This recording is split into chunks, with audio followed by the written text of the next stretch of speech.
اللهم صل على محمد وآل محمد. الشيطان اللعين الرجيم. بسم الله الرحمن الرحيم.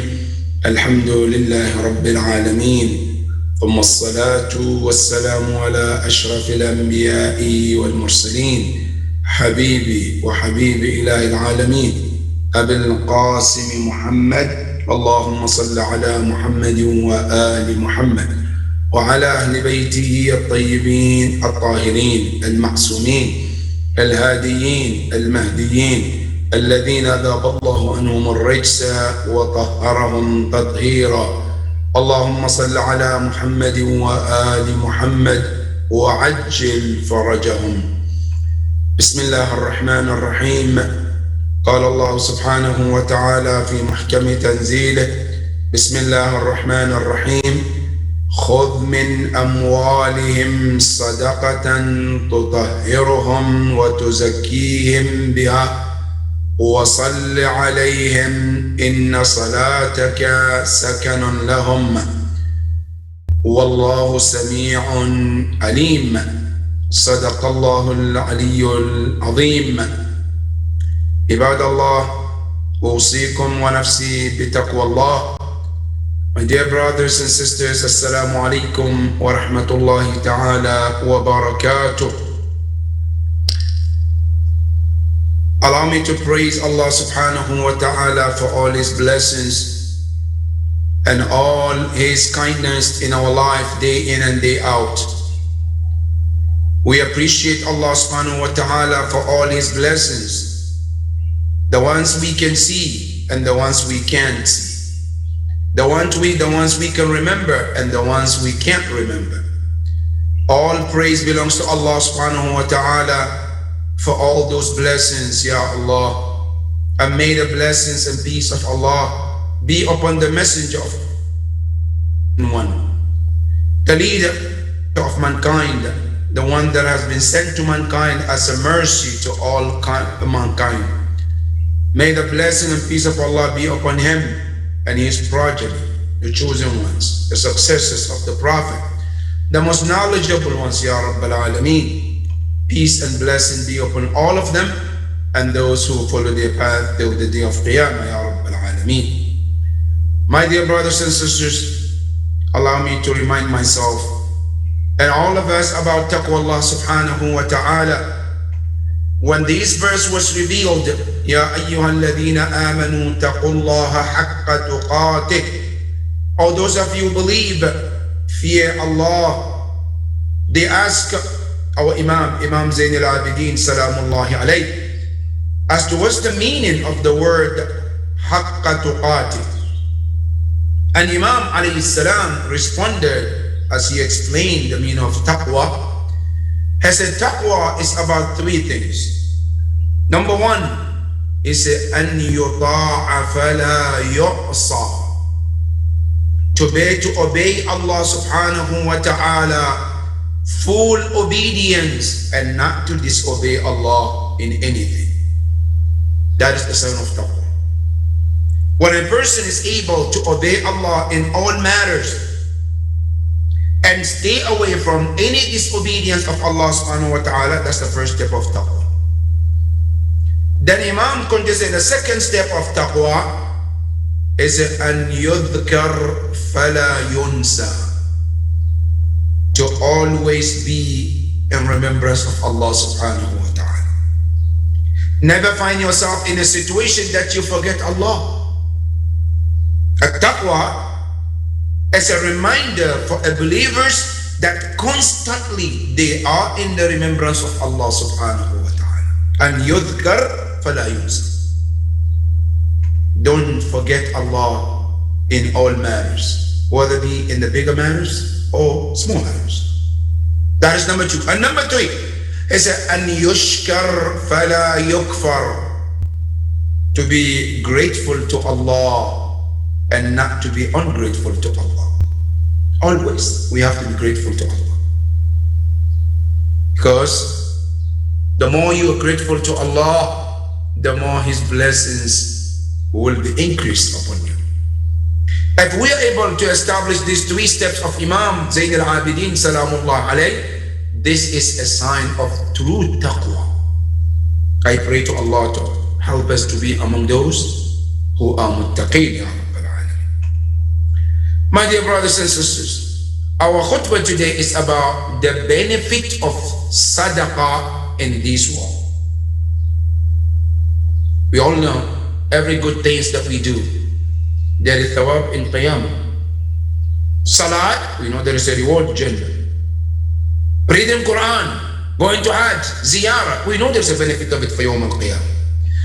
But the question is, whatever we do in this world of any good deeds, do they have any reflection in our life here before we go to Jannah or before we die in Barzakh or Jannah? Oh no, all the good things is all about Yawm al-Qiyamah and us. And that is where some people believe that everything we do in this world, it has no any effect in our life, whether be a good or bad. It has no any positive or negative effect in our life. Whatever we do of good things is all related to Qiyamah. Is that how it is? Is that what the teaching of Quran says? Oh no, Quran and Hadith of Ahlul Bayt tells us every good things that you do in this world, from the smallest action to the greatest action in your life, it has a big impact in your life here before Yawm al-Qiyamah. Which one? It's when you come to the Quran, Allah subhanahu wa ta'ala tells you and I that everything we do in this life, it has, whether good or bad, it has an impact on your life here before Yawm al-Qiyamah. If it's good deeds, they have an impact on your life here. If it's bad deeds, they have an impact on you here before Yawm al-Qiyamah. And that is why Quran, Allah subhanahu wa ta'ala says, أَفَنَجْعَلُ الْمُسْلِمِينَ كَالْفُجَّارِ. Should we, Allah, make the Muslims who submitted to Allah subhanahu wa ta'ala as the same as the ones who did not submit? I talk about this one. So there has to be a difference. So today we want to talk about sadaqah, as Quran and Hadith emphasize on the importance of this act. How does this have impact on our life in this world before Yawm al-Qiyamah? But before we go to the Hadith of the Prophet and the Quran, this verse we just read is in Surah At-Tawbah, ayah 103.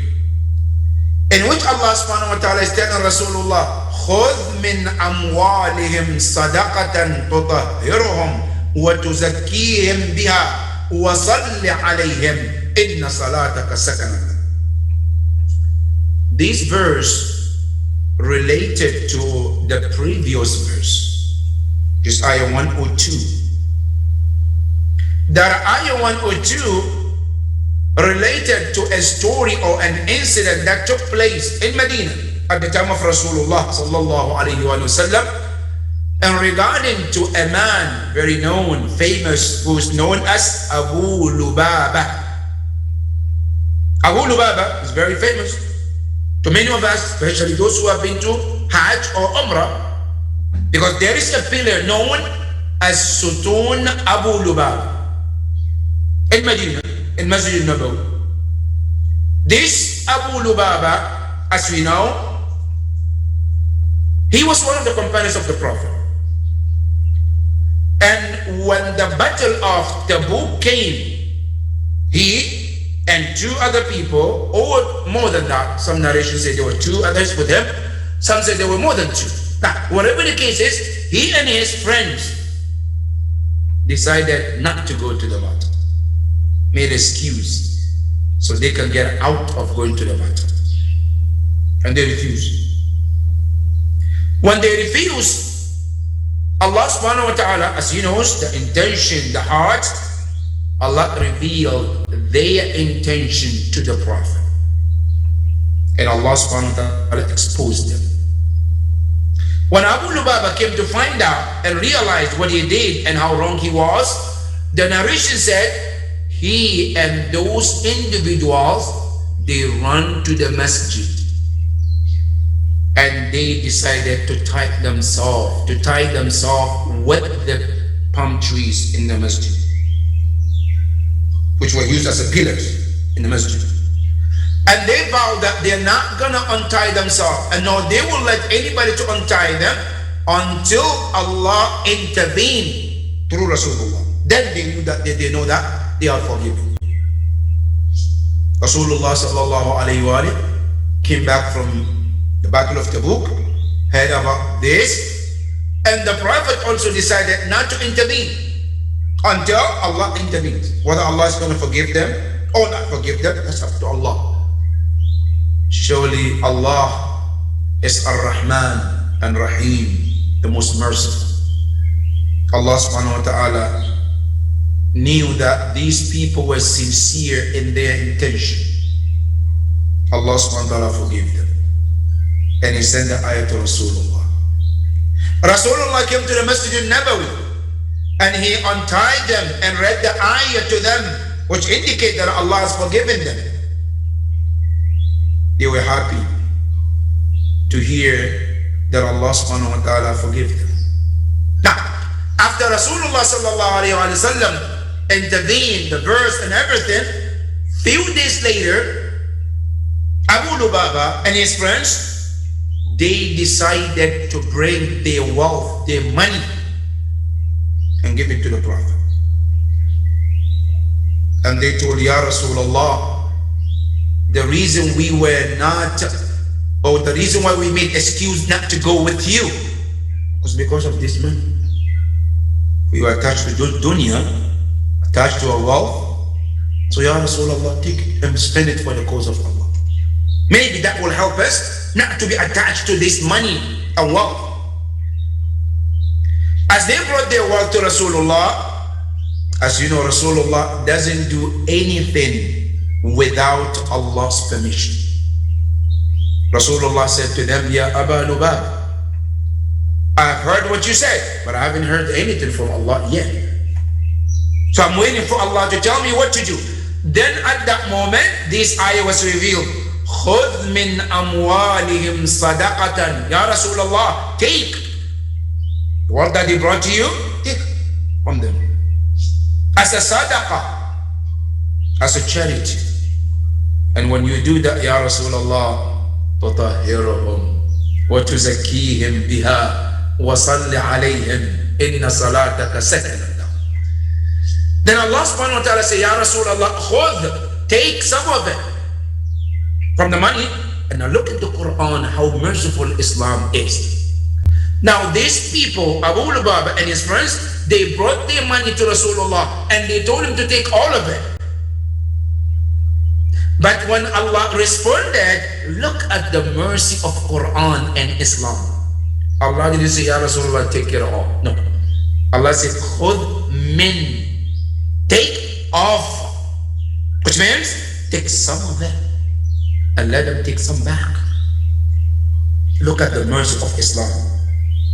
You know, Islam could have said, okay, they gave you, take all of it, Ya Rasulullah. Let them go and be hungry. Let them go and be needy later on. But the Quran says, khud min. That min is called min ba'diyya, which means of some of it. Khud min amwalihim. Take some of their wealth that they brought you. Now, according to the historians, they said, Mufassirin, they say Rasulullah sallallahu alayhi wa sallam, he divided what they brought into three. And he took one. And he let them take back, what do you call, the rest of it. 2/3 of it, he let them take back. So the Quran says, khud min amwalin, take off their money. But when you take them, on which title you taking, Ya Rasulullah? Allah subhanahu wa ta'ala says, sadaqatan, on the title of charity. Sadaqah, charity. وَمَا أَدْرَاكَ مَا صَدَقَةٌ. Sadaqah is unbelievable. You know, when you go to the hadith, this sadaqah, as sometimes we look, as nothing, is not important. But when you come to the eyes of Quran and hadith, there is so much importance was put on this sadaqah. You know one hadith about the sadaqah. Allah, the Prophet sallallahu alaihi wasallam, he says in Hadith al-Qudsi, Allah says, Kullu amalu bani Adam. Every act the children of Adam do, prayers, fasting, hajj, zakat, all of these, Allah have assigned angels to receive it. And then do what? And then present to Allah subhanahu wa ta'ala. Except one of the deeds, Allah said, I am the responsible of receiving it myself and rewarding it. And what do you think that will be? Sadaqah. Illa sadaqah. A sadaqah has never been assigned by an angel or any person or any being to accept other than Allah subhanahu wa ta'ala. That's why another hadith from Imam Ar-Rida alayhi salam, he says, وَلَقَدْ ضَمِنْتُ عَلَى رَبِّي, I have took a guarantee from my Lord, أَنَّ الصَّدَقَةَ لَا تَقَعُ فِي يَدِ الْعَبْدِ حَتَّى تَقَعُ فِي يَدِ الرَّبِّ. I've took guarantee from Allah, and Allah gave me that guarantee that anytime you and I give sadaqah, that sadaqah doesn't touch the hand of the person receiving until it touches the hand of Allah first. Which means when we give sadaqah, we give it to Allah first before the person that receives it. That is how much sadaqah is that important. Now, so when the Prophet was told in this ayah, خُذْ مِنْ أَمْوَالِهِمْ صَدَقَةً, take that money, but in the name of what? Charity, sadaqah, right? Then he says, أُطَهِّرُهُمْ, Allahu Akbar. Now Quran tells you the benefit of sadaqah. That sadaqah, what it does, when I give sadaqah or charity, the first thing it does is from the Quran, تُطَهِّرُهُمْ, and tutahhir, which means it purifies them. It purifies them, yes. Allahu Akbar. It purifies, and it came in the form of mudara, which means it does the continuously purification. I might give a sadaqah right now, and it's done, but I think I gave and it's over. No, according to the Quran, tutahhiruhum, there is, even though you gave and it's over, but the sadaqah continuously acting, doing what? Purifying the person who gave. Tutahhiruhum, it purifies them. Now, how can the sadaqah purify us? How can it purify us? Because sometimes we think purification is about what? Is to use the water and do tahara. No. You know, and the beautiful part of the Quran, it says, تُطَهِّرُهُمْ وَتُزَكِّيهِمْ. In English, when you say تُزَكِّيهِمْ وَتُطَهِّر, means purify. تُطَهِّر, to purify. تُزَكِّي, to purify. But in Arabic, there's a difference between the two. Now, at-tathhir is to purify something which is from the outside, something that can be seen, something physical. It's called tathhir. The tahara badal, you know, when you do tahara, physical, clean yourself. Now, what tuzakkihim is another purification, which is from the internal point, unseen part. So, as sadaqah, what it does, it not just it purifies seen things, it also has the power to purify unseen things. Oh, can you imagine the power of sadaqah? And that's why the ayah says, تُطَهِّرُهُمْ وَتُزَكِّيهِمْ. It does physical purification. And it does also the spiritual purification. Now, what are some of the purification that sadaqah can do? Number one of the things that sadaqah can do is to purify a person from what? From any attachment of this world and wealth. You know, mostly when we make money or when we have any blessing of Allah, we become attached to it. We want to protect it. We want to keep it. Now, when you give sadaqah, it shows how much you are not attached to it. As from Allah, and you spend it for the cause of Allah subhanahu wa ta'ala. And that is why it purifies you from what? From any akhlaq or ill akhlaq. Example, greedy. Sadaqah, that's what one of the things it does. Normally when we make money or we have any blessing, we want to protect it, keep it. Now as we started to give, we become unattached to that thing. especially when it comes to wealth. That's what Quran says, تُطَهِّرُهُمْ وَتُزَكِّيهِمْ. That is one of the purification. Another one, then he says, also it detach you from hubbud dunya. It's one of the purification that sadaqah can do. Because normally, when we have money or we have things or blessing of Allah subhanahu wa ta'ala, as we become so attached to it, we don't want to let it go. We don't want to share. We want to keep it for ourselves. We want to be for us. Now, when you started to share, you are now letting it not to be attached to you. And that is one of the tahara and tazkiyah that this sadaqah can do. Then the Quran says, وَصَلِّ عَلَيْهِمْ. Ya Rasulullah, not only when you give them, when you take that sadaqah, it purifies them, purification. No, only on top of that, it says, وَصَلِّ عَلَيْهِمْ. Salat here, man, dua. Wad'u. Make dua for them. Because they need your du'as, Ya Rasulullah. The Prophet's dua is not like my dua or anybody's dua. وَصَلِّ عَلَيْهِمْ. Why, Ya Quran? Then Allah said, Inna salataka sakanan lahum. Because your salat, your dua, your prayers to the believers, what it does, it brings them comfort and peace internally. That's why the dua of the Prophet is that powerful. Now Quran is telling you, not Rasulullah. Allah is telling you and I, Inna salataka, Ya Rasulullah, your dua for the believers, sakan, sukuna. It brings tranquility, peace, internal peace to mankind. Then Allah subhanahu wa ta'ala says, Wallahu sami'un. Allah is all what? Hearing. Your dua, Ya Rasulullah. When you make dua, Allah is all here. Wa alim. And He knows when they come to you to give the sadaqah, if they're really sincere or they're not sincere. All of this, Allah subhanahu wa ta'ala says, I know and well. That is, Allah telling us the importance of sadaqah and the benefit of sadaqah here in this world. Now, this is in terms of the hadith and in terms of the ayah of the Quran. But now let's go to the hadith of the Prophet and see what can the sadaqah do for you and I as we give. And when we say sadaqah, we are not talking about money. No. Anything or any blessing you are blessed with and you share for the cause of Allah is called sadaqah.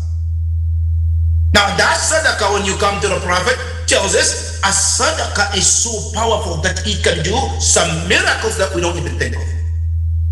Number one, a sadaqah can increase your lifetime. A sadaqah can also increase in your wealth. A sadaqah can also bring you victory upon your enemies. Allahu Akbar. A sadaqah is that powerful. A sadaqah can increase your life. Now, when we say life, you know every human being that Allah subhanahu wa ta'ala created, Allah subhanahu wa ta'ala gave us two kinds of ajal, timeline. Right? Now, this timeline, one Allah subhanahu wa ta'ala gave it on what's called al-ajal al-hatmi, that cannot change. Right? One example, Allah put a time for everything. Everything has a time. لِكُلِّ شَيْءٍ أَجَلٍ. Everything. This universe has a time.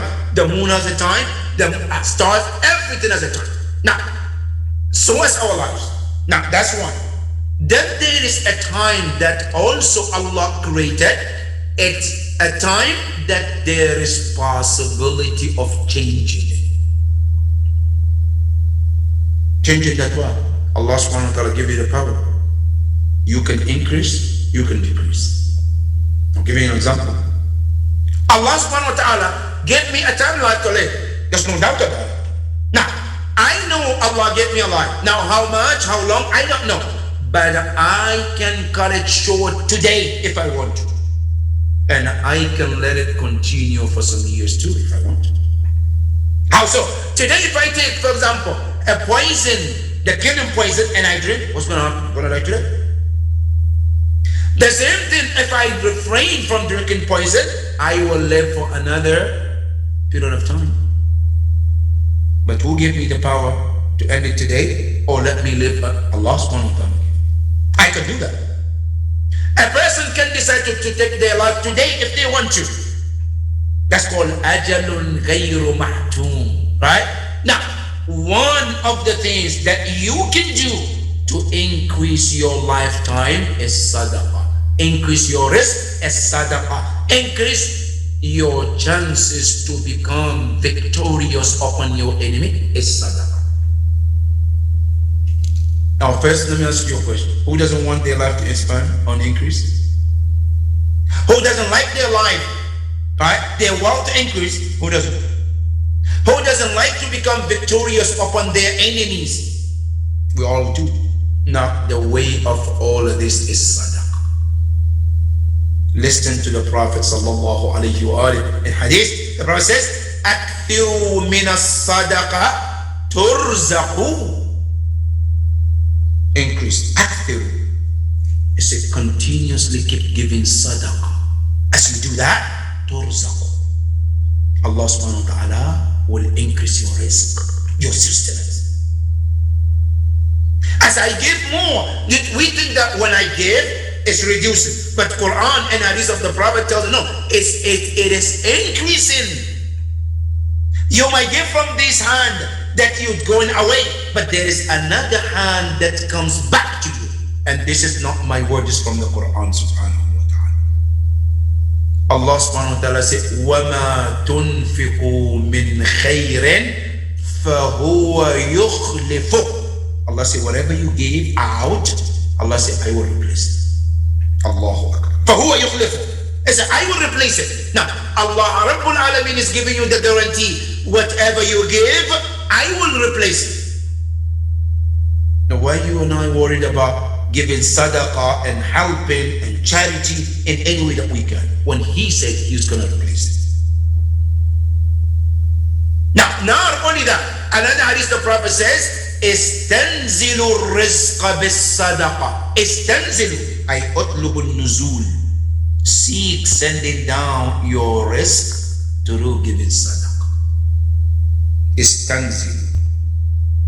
Ask Allah to continuously send your risk down through what? Through sadaqah given to Allah, to the needy. In one hadith, as-sadaqatu tazidu fil umr. As-sadaqah, what it does, it increases your life. Expansion. Who wouldn't like this?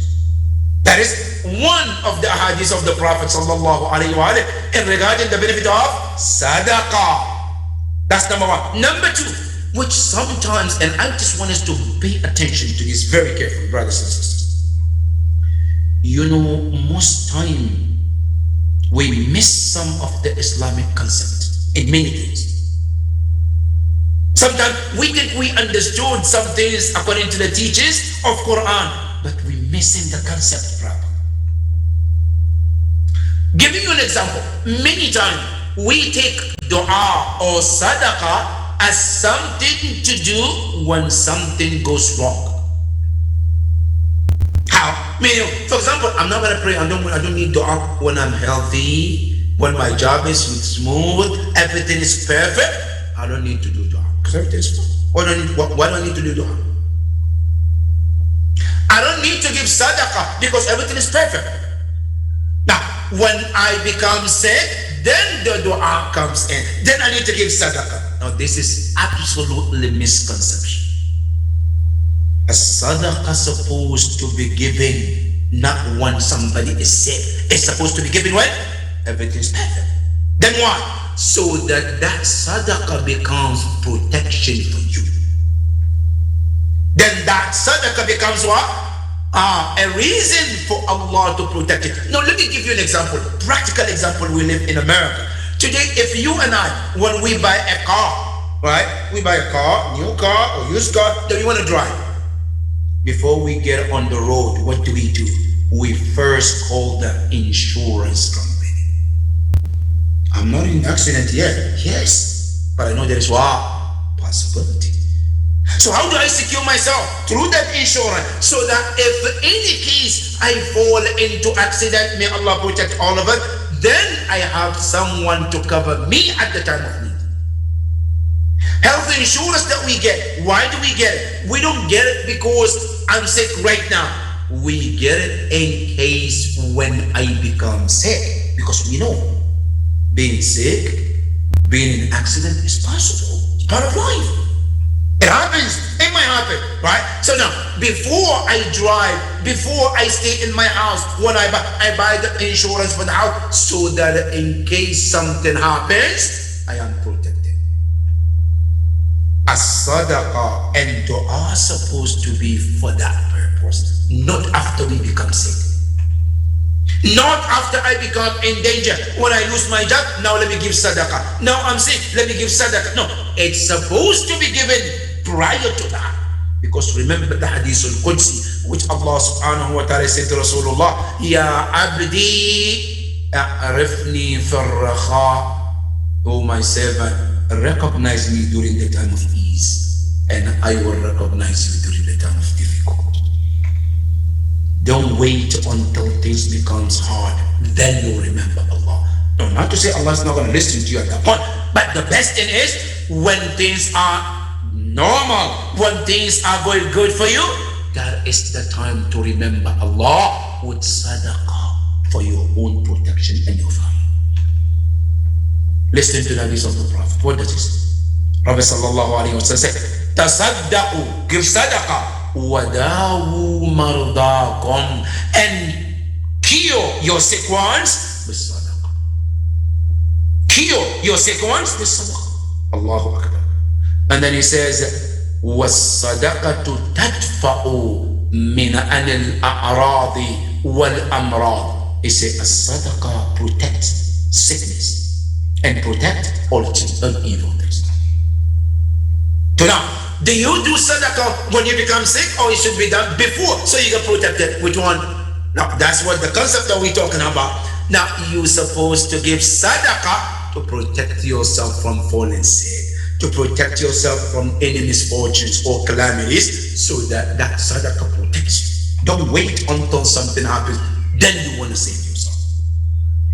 That is Ar-Rasul al-A'zam sallallahu alayhi wa sallam. So that's one of the benefits of sadaqah. And then another hadith, the Prophet says, وَهِيَ زِيَادَةٌ فِي أَعْمَارِكُمْ. That sadaqah, what it does, it increases your life. It expands your life that Allah subhanahu wa ta'ala gave you. That is one of the benefit of sadaqah. We pray to Allah subhanahu wa ta'ala to increase, Ya Allah, our blessings and tawfiq to give sadaqah as much as we can. Ya Allah, we ask you, help us to do things as to please you and only you, Ya Rabbil Alamin. Ya Allah, help us to see things as they are and help us to do the things that you want us to do, Ya Rabb. And Ya Allah, help us to be what you want us to be rather than what we want to be, Ya Rabbil Alamin. Bismillah ar-Rahman ar-Rahim. والعصر إن الإنسان لفي خسر إلا الذين آمنوا وعملوا الصالحات وتواصوا بالحق وتواصوا بالصبر. صدق الله العلي العظيم. بسم الله الرحمن الرحيم. الحمد لله رب العالمين، ثم الصلاة والسلام على من بعث رحمة للعالمين، حبيبي وحبيب إله العالمين أبي القاسم محمد. اللهم صل على محمد وآل محمد وعلى أهل بيته الطيبين الطاهرين، لا سيما آخرهم قائم أهل بيت محمد المهدي المنتظر، روحي وأرواح العالمين له الفداء. اللهم بهم نتولى ومن أعدائهم نتبرأ إلى قيام يوم الدين. اللهم صل على محمد وآل محمد وعجل فرجهم. My dear brothers and sisters, one of the events of this week is about the milad of the hope for mankind, Al-Imam Al-Mahdi Al-Muntadhar, Ruhi wa Arwah Al-Alamin lahu Al-Fida, whom when we hear his name, it brings us hope and the joy and tells us that the future is coming. And it helps us to understand that things and injustice and oppression that is taking place in this world today is never going to be forever. There will be a time, a day, where all of these will become history. A day will come where the mankind will enjoy the justice of Allah, the divine justice that mankind is looking for. Today, when you look at the world we live in, left and right, you see human being or mankind is looking for that justice. Everywhere you look, people are looking for that justice. Every corner of the earth. But what we fail to understand, no human being like me or you can give that justice. That justice has to come from the divine person appointed by Allah. And that person is no one but Imam al-Maw'ud. That's what we call him, Sahib al-Asr, the Imam of the time. That hope, that divine justice can be only established by him. We pray to Allah subhanahu wa ta'ala that Allah hasten his appearance. And may Allah subhanahu wa ta'ala help us to be a part of his government, Ya Rabb. And Ya Allah, if nothing else, let us be the servant of this great Imam, Ya Rabb. Inshallah. Peace be upon him on the day he was born, and peace be upon him on the day he will be resurrected, inshallah. The second thing that is happening is about the trial of the murder that happened in last year, the murder of George Floyd. When you look at live coverage of that trial that is going on, it's really heartbreaking. It's really heartbreaking in many angles. Number one, when you look at the video, which comes to bring another reality to the world, which we never knew. Because before, we all heard about it was 8 minutes and 48 minutes. That's what we heard. That was what people were told. But come to find out, no, it was even more than that. It's 9 minutes and 29 seconds that a person takes upon themselves to sit on another human being's neck for that long, and bringing all those witnesses, including children, to the adults who are coming forward to help, to save a life. And this man, this ex-police, sitting on another human being's neck with that body language, I'm in control. Nothing can happen. No. And this is a person that's supposed to save people. When we look at the police, we're supposed to feel secure and safe next to police. Not to feel scared or not to be fearful when we see police. It's really, really heartbreaking to see all of that happen. But we hope at the end of the day, justice will be done. We hope. We don't know yet. We're hearing from the both sides. And I'm glad because Islamically, you know, the ex-police should be given the right to also express his side too. That is what the teaching of Islam is. Because Islam, just because somebody is being accused of something doesn't mean they're a criminal, right? But yes, with the evidence that we see, you know, when all the evidences that is there, it really indicate that, yes, George Floyd was killed, was murdered, and there have to be some justice there. And we hope that at the end of this trial, that justice will be done. And our prayers and thoughts once again goes to the family of this person, George Floyd, because I really don't know how the family is taking, watching all of this video over and over. It's really heartbreaking. And we hope that no human being ever goes through something like that. Because there's no reason for any human, even animals should not be treated like this. Animals should not be treated like that, let alone a human being. Because what happened could be anybody. And no human being deserves to be treated like this. And especially only $20? Huh? You know, is it worth it to take the life of a human being because of $20? Not even $1 million. Is it worth it to take a life of a human being? We pray that inshallah this trial comes out with the justice that needs to be done, so that this doesn't happen again for anybody, inshallah. The third note also is about the shooting that took place also in Virginia Beach. And not only that, another one in California. It's like, what's really going on in America with all these shootings, with all these killings? Just like one, people are not even yet over with what happened in Colorado, in Boulder. People are still grieving. And then another one comes where? In Virginia. Another one comes where? In California. Where's safe anymore in this country? In churches, people never were safe. People were killed and murdered in the church. In the schools, people were murdered. People were murdered on the street. People were murdered every corner. How can people feel safe in this country?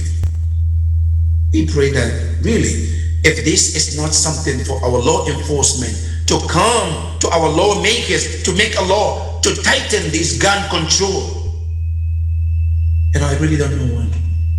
If this is not enough to make the gun control to become a little bit tougher and people feel safer, then I don't know what else. In California, what happened, even one child was killed, innocent child. Why? What is the reason? Our prayers and thoughts goes to all those two families who lost their life in this tragedy. May Allah subhanahu wa ta'ala protect all humanity, Ya Rabbal Alamin. And the last not the least, is also what happened in Alabama. The tornado that took so much properties away, destroyed so much properties. Our prayers and thoughts goes to all of those who lost their properties or get injured. Ya Allah, may Allah make it easy for all of them. And this is also one of the good things that one can give sadaqah to those people who lost their properties or those who became homeless. This is something we all can do to help them and support our citizens of this country. May Allah subhanahu wa ta'ala make it easier for all of them, Ya Rabbil Alameen. And not forgetting our brothers and sisters in Myanmar. What is happening in Myanmar is there's no excuse for it. Our prayers and thoughts goes to all of them. And also in Yemen, what is happening. May Allah subhanahu wa ta'ala make it easy, Ya Rabbil Alameen. Ya Allah, hasten the appearance of our 12th Imam, Ya Rabbil Alameen. Bismillah ar-Rahman ar-Rahim. إنا أعطيناك الكوثر فصل لربك وانحر إن شانئك هو الأبتر صدق الله العلي العظيم. My dear brothers and sisters, with this we come to the end of our khutbah for today. We pray to Allah subhanahu wa ta'ala to keep you all safe and protected wherever you find yourself, and may Allah subhanahu wa ta'ala look over you and your families. Until then, Assalamu alaikum wa rahmatullahi ta'ala wa barakatuh.